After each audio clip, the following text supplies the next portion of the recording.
Hello ਪਿਆਰੇ ਬੱਚਿਓ, ਸਤਿ ਸ਼੍ਰੀ ਅਕਾਲ। ਕੀ ਹਾਲ ਨੇ ਤੁਹਾਡੇ? ਉਮੀਦ ਕਰਦਾ ਤੁਸੀਂ ਸਾਰੇ ਵਧੀਆ ਹੋਵੋਗੇ।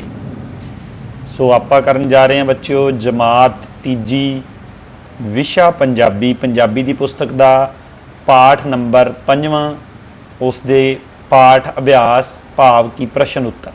ਇਹ ਆਪਾਂ ਪਹਿਲਾਂ ਵੀ ਕਰ ਚੁੱਕੇ ਹਾਂ ਬੱਚਿਓ। ਉਸ ਦੀ ਵੀਡੀਓ ਦੇ ਵਿੱਚ ਆਵਾਜ਼ ਨਾ ਆਉਣ ਕਰਕੇ ਇਸ ਨੂੰ ਦੁਬਾਰਾ ਅਪਲੋਡ ਕੀਤਾ ਜਾ ਰਿਹਾ। ਸੋ ਸ਼ੁਰੂ ਕਰਦੇ ਹਾਂ पाठ अभ्यास। पहला प्रश्न है शब्द अर्थ। पहला शब्द है बहस। बहस होंदी बच्चों दलीलबाजी या चर्चा करनी, किसी विषय के उत्ते चर्चा करनी, उसनों बहस कहा जाता है। यतन होंदा कोशिश। पंचायत फैसला करने लई चुने हुए लोग, जो पिंड विच पंचायत चुनी जाती है जिस विच एक सरपंच अते बाकी पंच जिन्होंने मैंबर कहते हैं। हुंजणा इकट्ठा करना, जिस तरह झाड़ू नाल आपां कोई चीज़ इकट्ठी करते हैं या हत्थ नाल भी कर सकते। इस प्रकार का मतलब इस तरह अंगूठी उंगल विच पाउण वाली हुंदी है, मुंदरी कहा जाता उन्होंने। एकता एका हुंदा है। घिसरदी रगड़दी, जो कोई चीज़ थले जिस तरह अपनी चप्पल भी जमीन दे नाल घिसरदी है उसनूं रगड़दी कहा जाता है।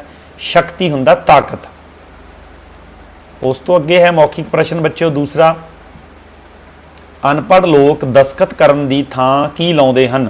की लाउंदे हन बच्चों? अंगूठा लाउंदे हन। सब तो छोटी उंगल नूं की कहंदे हन?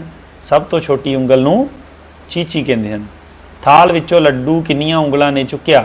सो थाल विचों लड्डू रल के सारियां उंगलां ने चुक्या। तीसरा है ठीक उत्तर अगे सही दा निशान लाओ। पहला हत्थ दीआं उंगलां विच की होया? हेठां दित्ते 3 उत्तरां विचों एक उत्तर सही है, उस खाने विच ठीक दा निशान लाउणा है। प्यार लड़ाई बहस, बहस होई। दूसरा सरपंच ने सब तो पहला किस नूं लड्डू चुक्कण लई कहा? वड्डी उंगल नूं, चीची नूं, अंगूठे नूं? अंगूठे नूं। तीसरा प्रश्न है सरपंच ने उंगलां नूं किस तरह रहण लई कहा? अलग अलग, मिल जुल के, वड्डे बण के, मिल जुल के। चौथा है शक्ति किस विच हुंदी है? लड़ाई विच, आकड़ विच, एकता विच? सो उत्तर है एकता विच। इसे तरीके बच्चों चौथा है ठीक शब्द चुन के खाली थावां भरो। इस दे खाली थावां दे अगे तुसीं देख रहे हो 2-2 शब्द दिते हुए हैं। इन्हां विचों ठीक शब्द चुन के आपां खाली थावां नूं भरना है। सो पहला है ऊड़ा मैं दसदी हाँ कि डैश एक है। हत्थ परमात्मा, परमात्मा एक है। ऐड़ा डैश विच सब तो वड्डी मैं ही हाँ। कद उमर, कद विच। ईड़ी मेरे विच सोने, लोग सोने चांदी हीरे आदि दीआं डैश पाउंदे हन। अंगूठियां चूड़ियां, अंगूठियां। सस्सा है डैश मीचण वेले भला मैं किहड़ा पिछे रहिंदी हाँ। अखां मुट्ठी, मुट्ठी।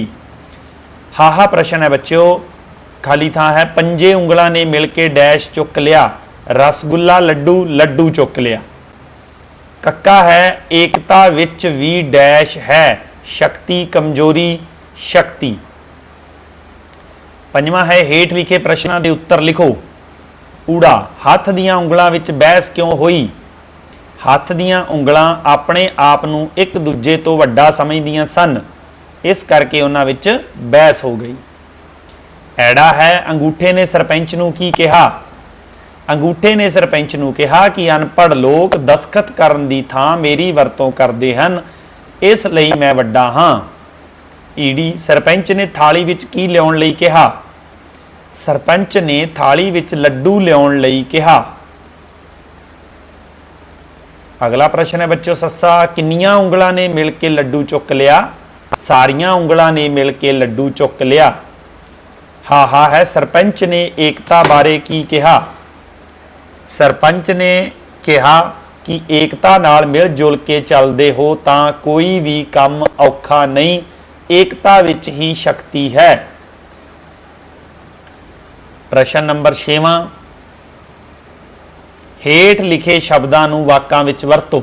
सो बच्चों ये शब्द है जिस तरह हत्थ, इस नूं वाक विच वरतन दा भाव है कि ये हत्थ शब्द उस वाक दे विच आउणा लाजमी है।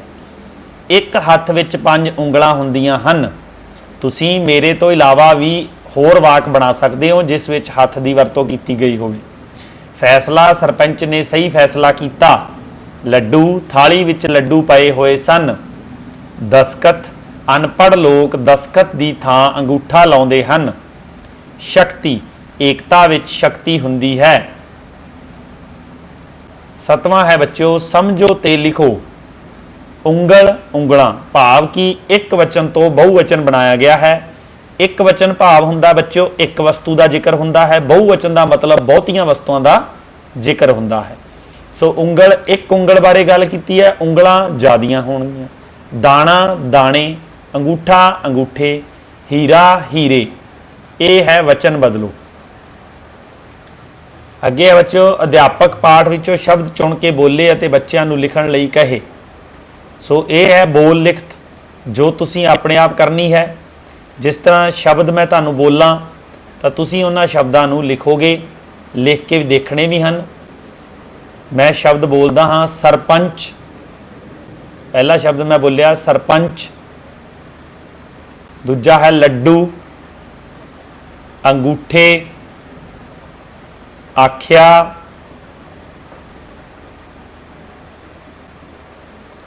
ਉਂਗਲ, ਅਖੀਰ,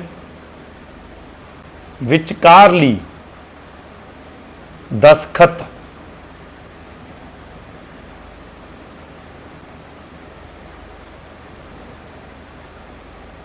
ਆਖਣ, ਪੜਿਆ,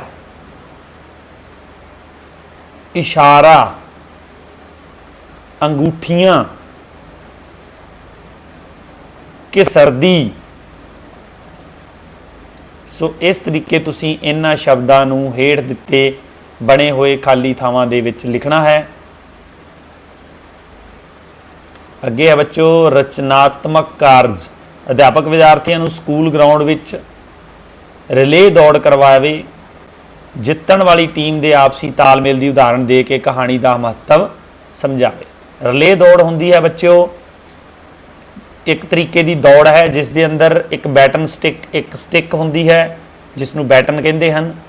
ਉਹ ਆਪਾਂ ਇੱਕ ਬੱਚਾ ਭੱਜਦਾ ਹੈ 100 ਮੀਟਰ ਜਾਂ 200 ਮੀਟਰ ਤੋਂ ਬਾਅਦ ਉਹ ਜਿਹੜੀ ਸਟਿਕ ਹੈ ਉਹ ਦੂਜੇ ਬੱਚੇ ਨੂੰ ਫੜਾ ਦਿੰਦਾ ਹੈ, ਫਿਰ ਉਹ ਦੂਸਰਾ ਬੱਚਾ ਉਸ ਨੂੰ ਲੈ ਕੇ ਭੱਜਦਾ ਹੈ। ਇਸ ਤਰ੍ਹਾਂ ਜਿਹੜੀ ਵੀ ਟੀਮ ਜਿੱਤਦੀ ਹੈ ਉਸ ਨੂੰ ਇਨਾਮ ਦਿੱਤਾ ਜਾਂਦਾ ਹੈ ਤੇ ਜੇਤੂ ਘੋਸ਼ਿਤ ਕਰ ਦਿੱਤਾ ਜਾਂਦਾ ਹੈ।